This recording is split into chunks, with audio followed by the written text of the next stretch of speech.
کتاب الایمان کے متعلقہ اس کی اہمیت کے حوالہ سے اور پھر کسی بھی شخص کے دنیاوی طور پر صاحب ایمان قرار پانے اور مسلمان ہونے یا اس کے برابر حقوق پانے کے متعلقہ تفصیلات آپ کے سامنے پیش کی گئی ہیں،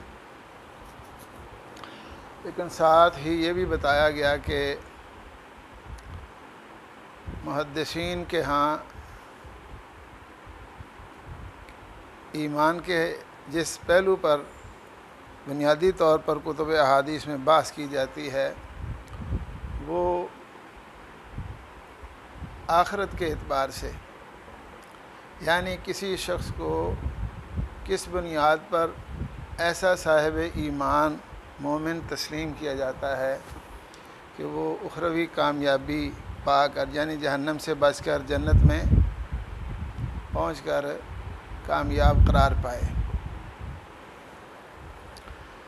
اس حوالے سے ہی امام بخاری رحمہ اللہ نے بھی ابتدائی بات کی ہے اور فرمایا اس میں دو لفظی بات کرتے ہوئے باب قول النبی صلی اللہ علیہ وسلم بنی الاسلام علی خمس وهو قول و فعل و یزید و ینقص۔ باب ہے نبی اکرم صلی اللہ علیہ وسلم کے اس ارشاد کے بیان میں کہ اسلام کی بنیاد 5 چیزوں پر رکھی گئی ہے، اور امام بخاری رحمہ اللہ اس کے متعلق قرآن و سنت کی ترجمانی میں صحابہ و تابعین اور سلف کی ترجمانی میں یہ موقف اختیار کرتے ہیں کہ ایمان قول و عمل کا مجموعہ ہے، اور ایمان نیکی کرنے سے بڑھتا ہے اور نافرمانی اور معصیت کی وجہ سے کم بھی ہو سکتا ہے۔ جناب امام بخاری رحمہ اللہ نے پہلے ہم نے آپ کو بتایا کہ نبی اکرم صلی اللہ علیہ وسلم کی امتیازی آفاقی حیثیت کے مطابق آپ کی نمائندگی کرتے ہوئے اس دنیا میں پائے جانے والے تمام لوگوں کے ساتھ رابطہ کر کے ان کے لیے قابل اطمینان قابل اعتماد بنیاد جو ہے نا وہ پیش کی ہے، تاکہ کسی کے لیے کوئی عذر بہانہ نہ رہے۔ چونکہ اخروی نجات کے لیے مفید ایمان کے حوالے سے اہل قبلہ میں اختلاف پایا جاتا ہے اور وہ بہت زیادہ ہے، لیکن امام بخاری رحمہ اللہ نے اس میں جو اصل موقف ہے حق وہ واضح کیا ہے۔ تو اس حوالے سے لوگوں کے کیا کیا موقف ہیں، کیا کیا خیالات ہیں، یہ بات بھی ہم نے پہلے بیان کی ہے کہ اللہ پاک بھی فرماتے ہیں کل حزب بما لدیہم فرحون، تقریباً سارے گروپ ہی اپنے پاس کچھ نہ کچھ ایسے دلائل رکھتے ہیں کہ اپنے نظریات خیالات و عقائد پر وہ اس وجہ سے وہ جمع ہوتے ہیں، خوش ہوتے ہیں اور اس کے دلائل بھی رکھتے ہیں۔ لیکن ہم نے پہلے بھی یہ بات بتائی تھی کہ کسی بھی موضوع پر حقیقت معلوم کرنے کے لیے یہ ضروری ہے کہ انسان پہلے اپنے آپ کو غیر جانبدار بنائے اور واقعتاً حقیقت اور حق کی تلاش، اور اگر مل جائے تو اسے قبول کرنے کا ایک جذبہ بھی رکھے، یہ وسعت ہونی چاہیے۔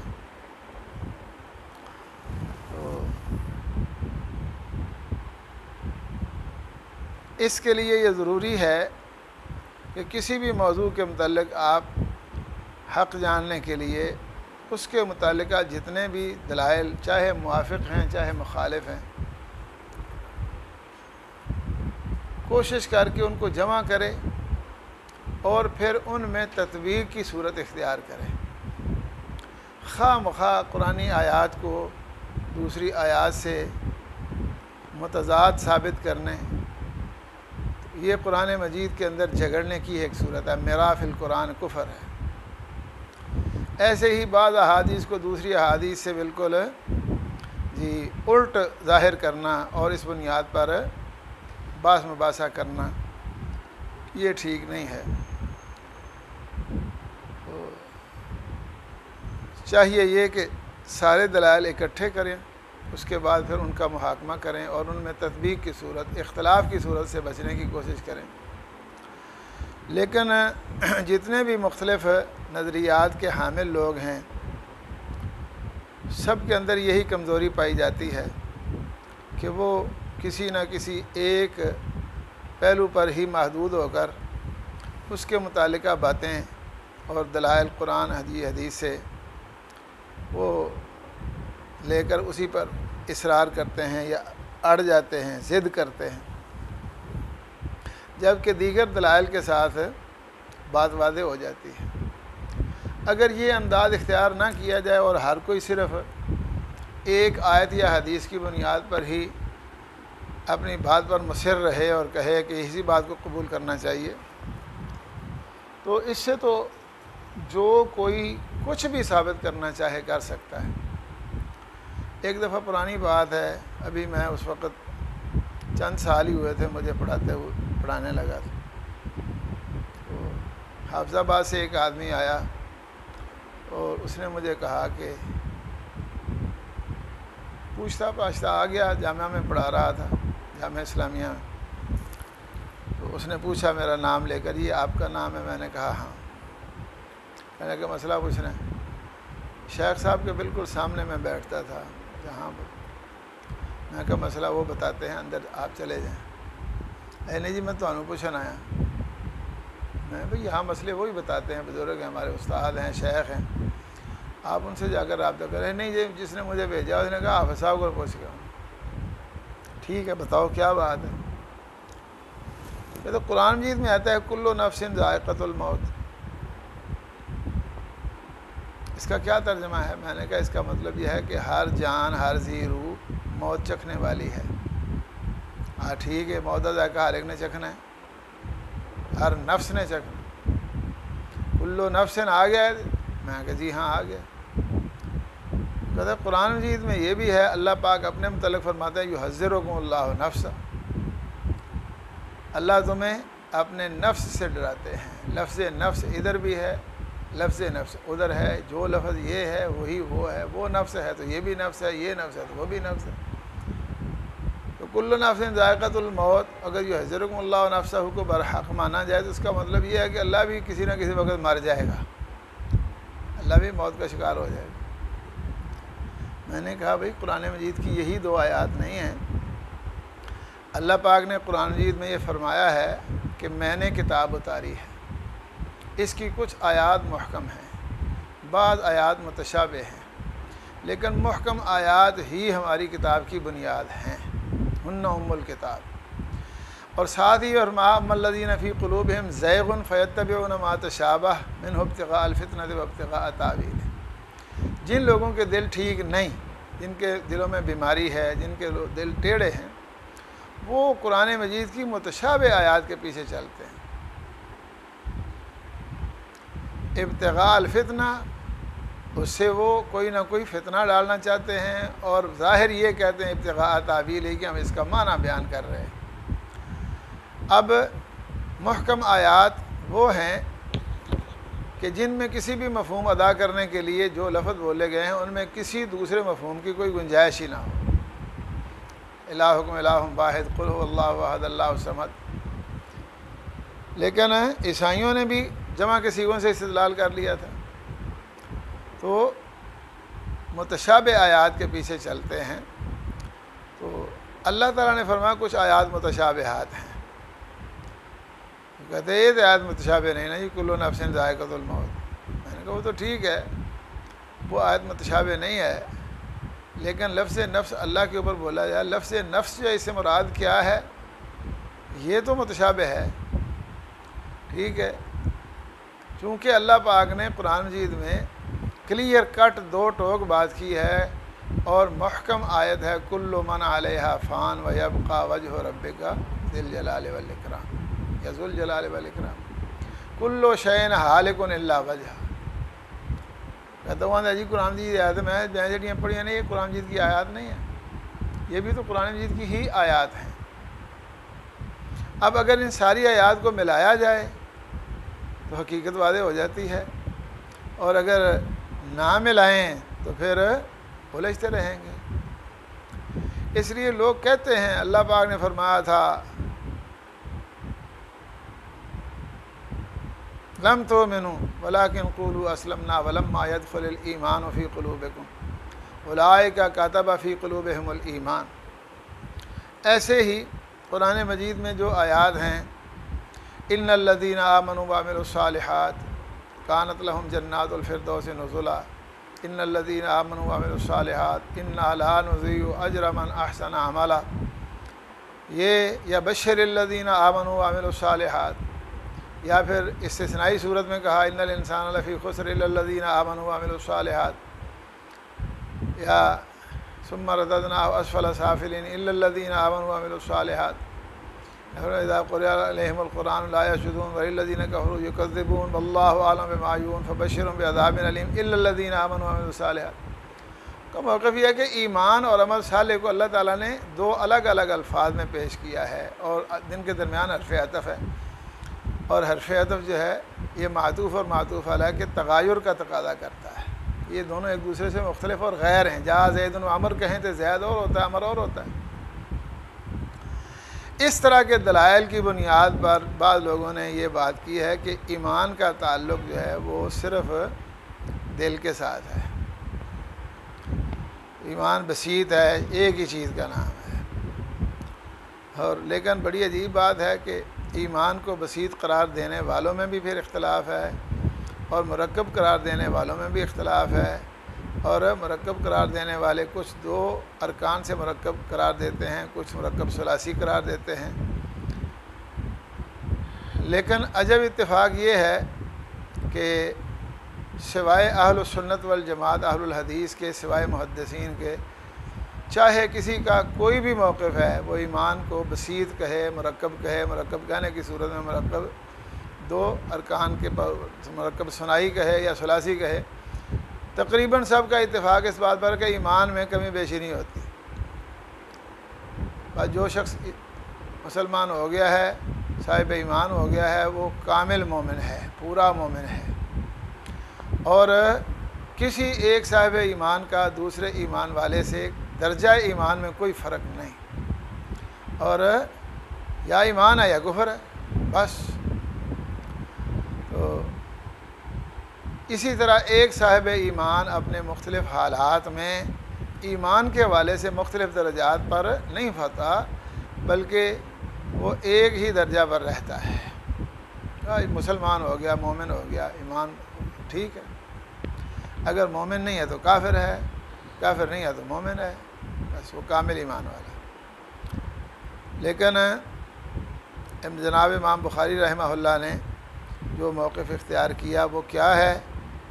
بنی الاسلام علی خمس وهو قول و فعل و یزید و ینقص، یہ کہ ایمان کسی شیء واحد کا نام ہے، مرکب ہے، اس میں اختلاف جو ہے اس میں امام بخاری رحمہ اللہ نے اس موقف کو ترجیح دی ہے کہ ایمان مرکب ہے، اور یہ کہ کم زیادہ ہوتا ہے، کم زیادہ ہونے کا بنیادی طور پر تعلق عمل کے ساتھ ہے۔ اگرچہ دل کے قبائح بھی انسان کے مختلف ہوتے رہتے ہیں، اس کی بھی تفصیل بیان کرتے ہیں، لیکن بنیادی طور پر یہ کہ طاعات اور فرما برداریوں سے، نیک اعمال اور اعمال صالحہ سے ایمان میں ترقی ہوتی ہے، اور معاصی اور نافرمانیوں کے ارتکاب سے ایمان میں نقص پیدا ہوتا ہے، خلل پیدا ہوتا ہے، اور معصیت کے مرتکب شخص اور معاصی سے بچنے والے شخص کے ایمان میں فرق ہے۔ ٹھیک ہے، یہ نہیں ہے کہ سارے اہل ایمان درجہ ایمان میں برابر ہیں، ملائکہ، انبیاء کرام اور ان کے صحابہ، حتیٰ کہ حضرت ابوبکر صدیق، عمر فاروق اور دیگر صحابہ اور عام لوگوں کا ایمان ایک جیسا ہے، ایک درجے میں ہے۔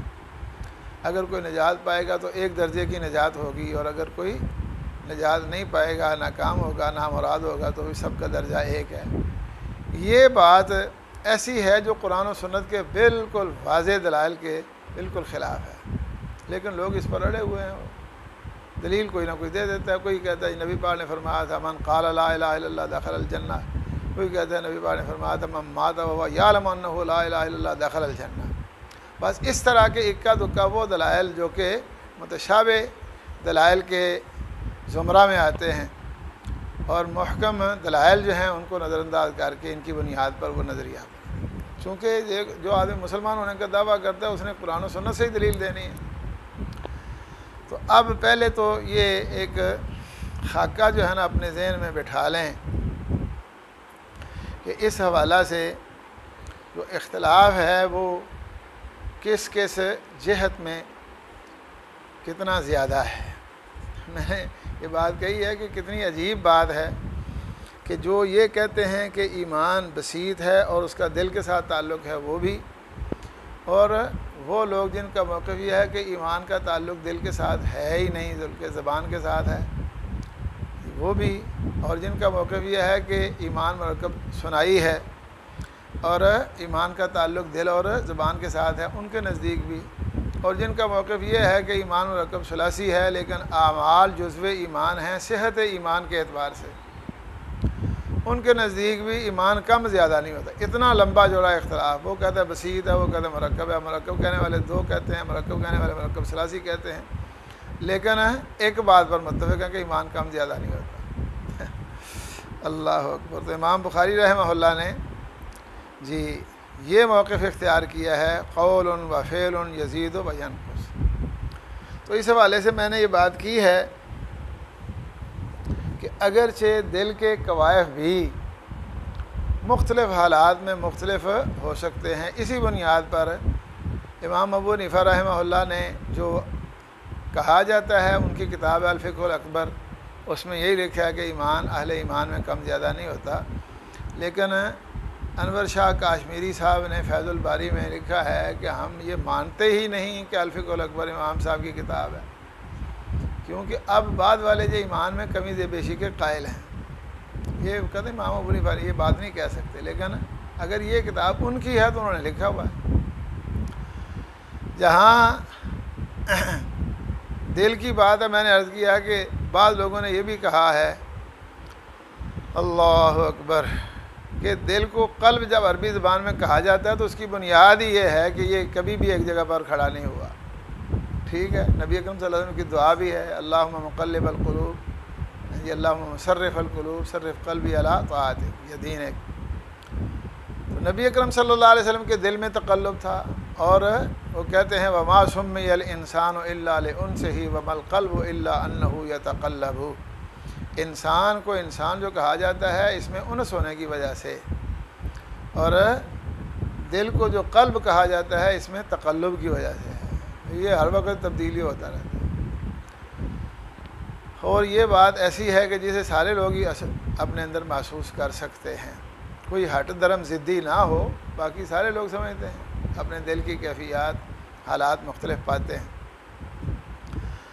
اللہ اکبر۔ نبی اکرم صلی اللہ علیہ وسلم نے تو فرمایا تھا اللہ اکبر، ویسے مختلف جہاد ہیں، مختلف امتیازات ہیں جن کی بنیاد پر ایمان کا درجہ ایک دوسرے سے مختلف ہوتا ہے۔ اللہ اکبر، کیا کیا صورتیں ہیں۔ نبی اکرم صلی اللہ علیہ وسلم نے فرمایا تھا بعد میں آنے والے احد پہاڑ کے برابر سونا خرچ کر کے بھی وہ درجہ نہیں پا سکتے جو میرے کسی صحابی کو ایک مٹھی جو خرچ کرنے پر اللہ نے دینا ہے۔ ایمان کی بنیاد ہے، فرق کیا ہے؟ پیسے تو پیسے ہی ہیں، دینے والے نے دے دیے، خرچ کر دیے، لیکن یہ صحابہ کرام کا امتیاز ہے کہ نبی پاک صلی اللہ علیہ وسلم کی ذات کی صورت میں ان کو انعام ملا اور انہوں نے آپ سے ملاقات کی، یہ اعزاز اور امتیاز پایا۔ لیکن نبی اکرم صلی اللہ علیہ وسلم نے ان لوگوں کی بھی بڑی تعریف کی ہے جو بغیر دیکھنے کے ایمان لانے والے، اللہ نے بھی قرآن میں یہی فرمایا الذین یؤمنون بالغیب، ٹھیک ہے۔ تو نبی اکرم صلی اللہ علیہ وسلم نے ایک دفعہ صحابہ کرام سے یہ پوچھا تھا آپ کے خیال میں تمام اہل ایمان میں سے اکمل کون سے ہیں؟ تو صحابہ کرام نے فوراً جواب دیا فرشتے ہیں۔ نبی اکرم صلی اللہ علیہ وسلم نے فرمایا وما لهم لا یؤمنون وهم عند ربهم، اللہ کے پاس قریب رہتے ہیں، وہاں کے حالات سے واقف ہیں، اللہ پر ایمان انہوں نے نہیں رکھنا تو اور پھر کون رکھے گا؟ کہ ہمارا جواب ٹھیک نہیں ہے، ہمارا نہیں. فرمایا پھر انبیاء کرام علیہ الصلوۃ والسلام ہوں گے. فرمایا ما لهم لا یؤمنون والوحی ینزل علیہم. انبیاء کی ایمان کیوں نہ لائیں جب کہ وہی ان پر آتی ہے، اللہ کا رابطہ ہوتا ہے ان سے، تو انہوں نے کدھر جانا ہے؟ صحابہ کرام آخر لگے کہ یہ جواب بھی ٹھیک نہیں ہے، یہ بھی ٹھیک نہیں ہے. فرمایا پھر اسی ہی ہو سکنے ہیں. آپ نے فرمایا آپ تو سب کچھ دیکھ رہے ہیں، آپ کے سامنے جبریل آتے ہیں، فرشتہ آتا ہے اور بات لاتا ہے، پیغام لاتا ہے، احکام لاتا ہے، سناتا ہے، سمجھاتا ہے، سکھاتا ہے. جا جبریل یعلمکم دینکم. اللہ آخر لگے جی پھر یہ جواب بھی ٹھیک نہیں ہوا، یہ بھی ٹھیک نہیں ہوا، پھر سامنے پتہ کیوں. فرمایا پھر ایسے لوگ ہیں جو آنے والے، جو نہ ادھر رہتے ہیں جہاں فرشتے رہتے ہیں، نہ وہی لاتے ہیں، نہ وہی دیکھتے ہیں، نہ ان پر وہی نازل ہوتی ہے، نہ وہی آتی دیکھتے ہیں، بلکہ کتابوں میں لکھا، کاغذوں میں لکھا ہوا پائیں گے وہ مجھے مان جائیں گے. ٹھیک ہے، یہ لوگ ہیں. نبی اکرم صلی اللہ علیہ وسلم نے فرمایا اس کے لیے بھی مبارک ہے جس نے مجھے دیکھا اور ایمان لایا، لیکن جو بغیر دیکھنے کے لائے گا بھائی وہ بد. صحابہ کرام بیان کرتے ہیں ایک دفعہ آپ نے فرمایا، ایک دفعہ قبرستان میں سے گزر رہے تھے تو آپ نے فرمایا یا لیتنی رأیت اخوانی، کاش کہ میں اپنے بھائیوں کو دیکھ لیتا. صحابہ کرام بڑے پریشان ہو گئے کہ ہم آپ کے ساتھ ہیں. السنا اخوانک یا رسول اللہ، کیا ہم آپ کے بھائی نہیں ہیں؟ فرمایا بل انتم اصحابی، آپ تو میرے ساتھی ہیں، صحابی ہیں. بھائی میرے وہ ہیں جو ابھی اس دنیا میں نہیں آئے، اور میں ان کا انتظار حوض کوثر پر کروں گا. صحابہ کرام کہنے لگے جن کو آپ نے دیکھا نہیں ان کو وہاں کیسے پہچانیں گے؟ فرمایا سیاہ گھوڑوں میں اگر کسی کا گھوڑا سفید چہرے والا، سفید ٹانگوں والا ہو تو وہ پہچانتا ہے کہ نہیں؟ میری امت کے لوگ آئیں گے قیامت کے دن، آثار وضو چمکدار ہوں گے ان کے، آزائے وضو، میں پہچانوں گا. اللہ اکبر. تو مطلب یہ ہے کہ یہ مختلف امتیازات ہیں جن کی بنیاد پر ایک درجہ ان کا الگ ہے، لیکن سارے دوسروں سے مختلف ہیں. یہ بات ثابت ہوتی ہے. اور ایک ہی انسان، حضرت حنظلہ، ایک تو حنظلہ غسیل الملائکہ، ایک اور صحابی حنظلہ تھے. کہتے ہیں کہ ایک دفعہ ایک جگہ پر کھڑے بلند آواز سے کہتے ہیں نافقہ حنظلہ، حنظلہ منافق ہو گیا. حضرت ابوبکر صدیق رضی اللہ عنہ سن رہے تھے، وہ ان کے متعلق جانتے بھی تھے کہ یہ تو بہت اچھا آدمی ہے. کہنے لگے حنظلہ یہ کیا کہہ رہے ہو؟ نافقہ حنظلہ. حضرت حنظلہ کہنے لگے کہ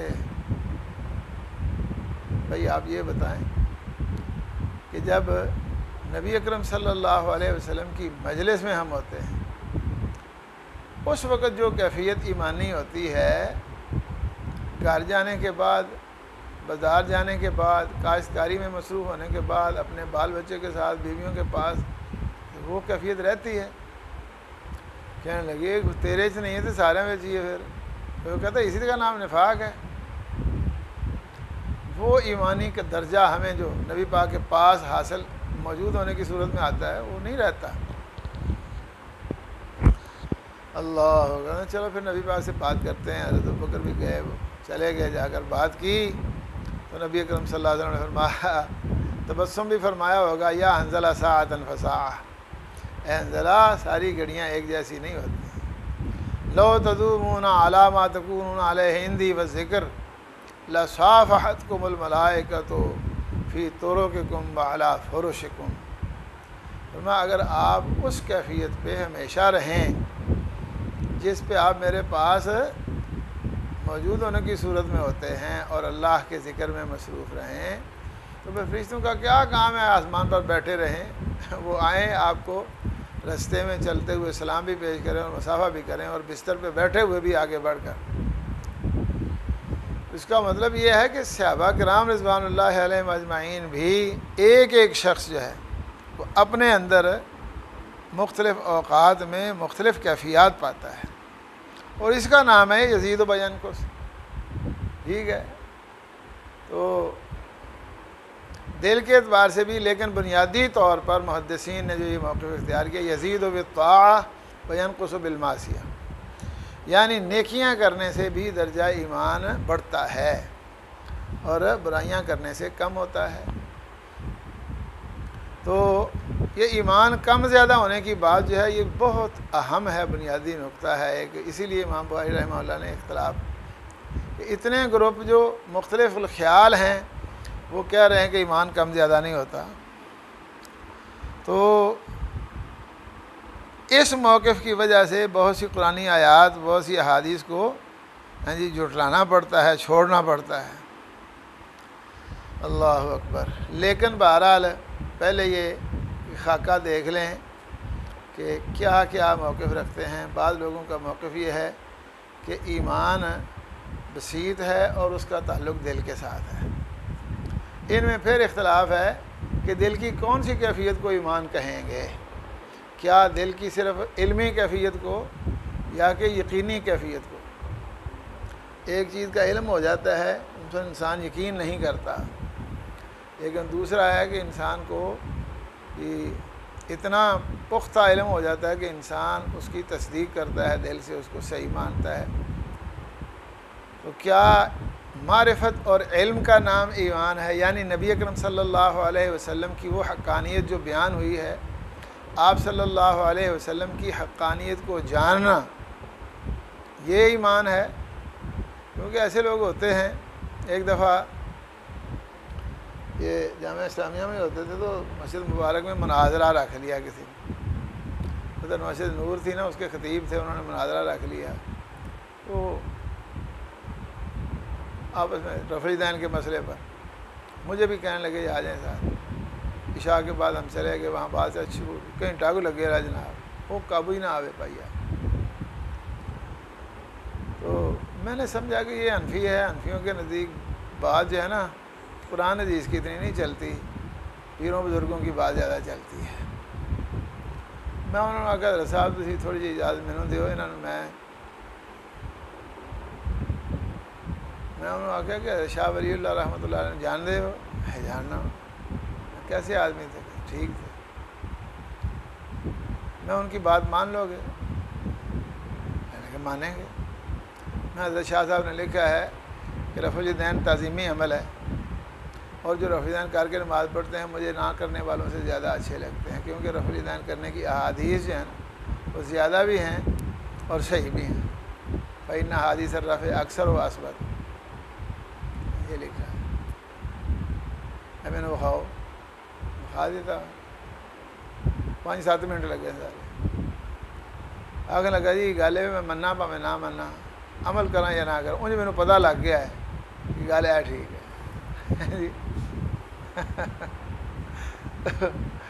ایک درجہ علم کا ہے، بعض کہتے ہیں معرفت اور علم، اور بعض کہتے ہیں تصدیق۔ لیکن تصدیق کی کئی صورتیں بھی دل کی کیفیت میں ایسی ہیں جو اللہ تعالیٰ کے ہاں مسلم نہیں ہوئی۔ ہم نے سارے دلائل کو جمع کرنا ہے۔ اب اہل کتاب کے متعلق اللہ نے قرآن مجید میں فرمایا ہے، بتایا ہے کہ نبی اکرم صلی اللہ علیہ وسلم کے متعلق اہل کتاب کو علم اتنا تھا جتنا کہ کسی شخص کو اپنے بچے کا علم ہوتا ہے۔ الذین آتیناہم الکتاب یعرفونہ کما یعرفون ابناءہم۔ اور علم کی حد تک بات تو قرآن جی سے ثابت ہے کہ فرعون کو بھی اللہ کی معرفت حاصل تھی، ان جو بے ایمان بڑھے ہیں۔ حضرت موسیٰ نے کہا تھا لقد علمت ما انزل هؤلاء الا رب السماوات والارض وانی لاظنک یا فرعون مسبورا۔ فرعون انجی تیری مت ماری تو تم مرنا ہے، ہلاک ہونا ہے، ویسے پتہ تمہیں ہے۔ اب حضرت موسیٰ علیہ السلام جیسے شخص یہ کہہ رہے ہیں تو یہ بے بنیاد تو نہیں کہہ رہے۔ اس لیے ایک شخص علم ہونے کے باوجود ایک بات کو مانتا نہیں ہے، قوت گویائی رکھتا ہے لیکن زبان سے اقرار نہیں کرتا، اور جو ادھر سے حکم ملتا ہے اس پر عمل نہیں کرتا، اس کے علم کی کیا جہت اس کے لیے مفید ہے؟ یہ علم تو جہالت سے بھی، جہالت کی طرح ہی نقصان دہ ہے۔ اسی طرح تصدیق نبی پاک صلی اللہ علیہ وسلم کی ابو طالب بھی ایک انداز میں کرتے تھے، جس طرح اللہ نے کہا نبی پاک صلی اللہ علیہ وسلم کو فَاصْدَعْ بِأَمْرِكَ فَاصْدَعْ بِمَا تُؤْمَرُ وَأَعْرِضْ عَنِ الْجَاهِلِينَ، کہ آپ کو جو حکم ہوتا ہے آپ کھل کر بیان کریں، کھول کر بیان کریں۔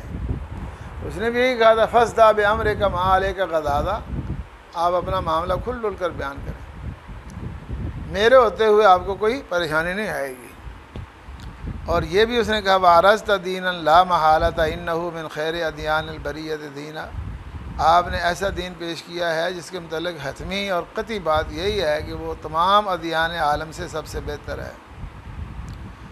لیکن اس نے خود کہا تھا کہ مجھے پتہ بھی ہے اور میں سمجھتا بھی ہوں، مانتا بھی ہوں، لیکن نہیں، اقرار نہیں کرنا۔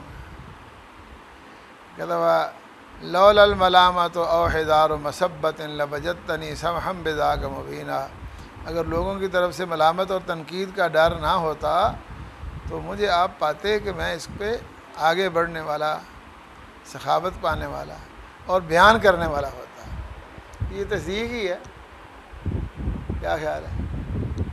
لیکن قوت گویائی ہے، اس کے باوجود نبی اکرم صلی اللہ علیہ وسلم فرما رہے ہیں، نبی پاک کو پتہ ہے چاچے نے میرے ساتھ ساری باتیں کی ہیں، لیکن اگر یا میں قل لا الہ الا اللہ، اب دل کی بنیاد تو پکی ثابت ہو گئی، انما الاعمال بالنیات، لیکن ایک آدمی میں قوت گویائی موجود ہے تو وہ کس بنیاد پر اپنی زبان نہیں ہلاتا؟ کیا وجہ ہے؟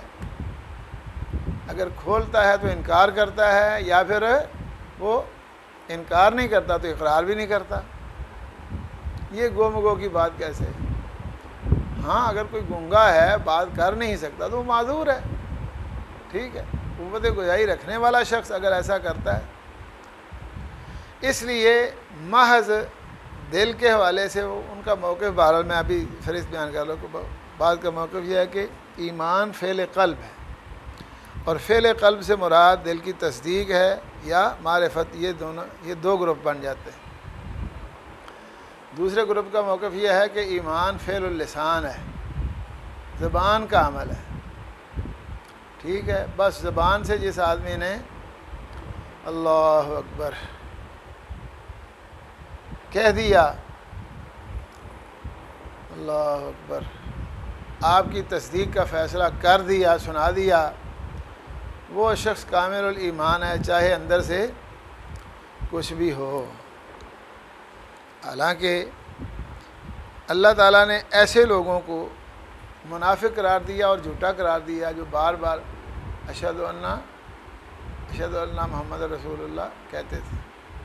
اذا جاءک المنافقون قالوا نشہد انک لرسول اللہ، یا رسول اللہ یا رسول اللہ، وہ بار بار کہتے تھے۔ اقرار تو یہ ہے، لیکن اقرار کے باوجود اللہ تعالیٰ نے کہا کہ ان المنافقین لکاذبون، اب ان دلائل کو تو بھی لینا ہے کہیں۔ اللہ اکبر۔ اسی طرح بعض لوگوں کا موقف یہ ہے کہ مرکب سنائی، یعنی دو اجزاء سے مرکب ہے ایمان، وہ پھر یہ جو فعل اللسان کہتے ہیں ان میں بھی دو گروپ ہیں۔ کچھ لوگوں کا یہ موقف ہے کہ صرف اقرار ہی کافی ہے، معرفت یا علم تصدیق ہو یا نہ ہو، اور بعض کا موقف یہ ہے کہ اقرار مع المعرفت ہے، لیکن معرفت رکن نہیں ہے۔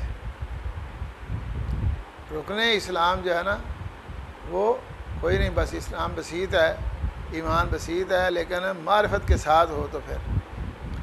اور بعض لوگوں کا یہ موقف ہے کہ ایمان دو اجزاء سے مرکب ہے، اور ان میں سے ایک کا تعلق دل کے ساتھ ہے اور وہ تصدیق ہے یا اخلاص ہے یا کہ معرفت ہے۔ یہ تین گروپ ہیں، اقرار کے ساتھ بطور رکن معرفت، اقرار کے ساتھ تصدیق معرفت، اقرار کے ساتھ اخلاص، ٹھیک ہے۔ ان کا موقف یہ ہے کہ اگر زبان سے اقرار کرتا ہے، دل کا ساتھ علمی سہارا موجود ہے، تو اب یہ بھی رکن ہے، بغیر اس کے ایمان نہیں۔ اور بعض کہتے ہیں کہ نہیں، معرفت کافی نہیں ہے، تصدیق ضروری ہے، یہ بھی رکن قرار دیتے ہیں۔ اور بعض کہتے ہیں کہ دل کا اخلاص ہے، علم اور تصدیق کی کوئی بات نہیں ہے، دل خالص ہے تو پھر ٹھیک ہے۔ اللہ اکبر۔ اور تیسرا گروپ ایمان کو مرکب ثلاثی قرار دینے والا ہے، ان میں بھی اختلاف ہے۔ ایک گروپ کا موقف یہ ہے کہ ایمان کم زیادہ ہوتا ہے، نیکیوں سے بڑھتا ہے اور برائیوں سے کمزور ہوتا ہے۔ تو دوسروں کا موقف یہ ہے کہ ایمان کم زیادہ نہیں ہوتا، اعمال جزو ایمان ہیں، اسی طرح جس طرح کے تصدیق اور اقرار ہے، اور جس طرح تصدیق اور اقرار نہ ہونے، تقریر، تصدیق یا اقرار نہ ہونے کی صورت میں انسان کافر ہے، اسی طرح کسی عملی کوتاہی کی وجہ سے بھی انسان کافر ہو جاتا ہے۔ ٹھیک ہے، وہ دارہ اسلام سے خارج ہے۔ اب دارہ اسلام سے خارج قرار دینے کے بعد پھر اس گروپ میں اختلاف ہے کہ وہ کافر ہے یا نہیں۔ خوارج کا موقف یہ ہے کہ وہ دارہ اسلام سے خارج، کبیرہ گناہ کا مرتکب شخص چاہے کسی کرنے والے کام کو چھوڑے یا نہ کرنے والے کام کا ارتکاب کرے، دونوں صورتوں میں وہ دارہ اسلام سے خارج ہے، کافر ہے، ابدی جہنمی ہے۔ جبکہ معتزلہ کا موقف یہ ہے کہ نہیں، وہ مومن نہیں رہتا لیکن کافر بھی نہیں ہوتا۔ انہوں نے درمیان میں ایک ٹھکانہ بنا لیا، منزلہ بین المنزلتین، نہ وہ مسلمان ہے نہ کافر ہے، البتہ مخلد فی النار ہے، مسلمان نہ ہونے کی وجہ سے وہ ابدی جہنمی ہے۔ جبکہ محدثین کا موقف، اہل الحدیث کا، اہل السنت کا یہ ہے کہ اعمال جزو ایمان ہے، کمال کے اعتبار سے، صحت کے اعتبار سے نہیں۔ معتزلہ اور خوارج کے نزدیک جزو ایمان عمل کو رکن ایمان قرار دیا جاتا ہے، لیکن صحت ایمان کے اعتبار سے کوئی ایک عمل بھی چھوڑا ختم۔ جبکہ محدثین کا موقف یہ ہے کہ صحت ایمان کے لیے جزو ایمان نہیں ہے اعمال صالحہ، بلکہ کمال ایمان کے لیے۔ اللہ اکبر۔ حضرت شاہ ولی اللہ محدث دہلوی رحمہ اللہ، اہل الحدیث تو احناف میں بھی موجود ہیں جو صاحب تحقیق ہوتے ہیں، اور واقعتاً وہ پھر ٹھیک بھی ہو جاتے ہیں۔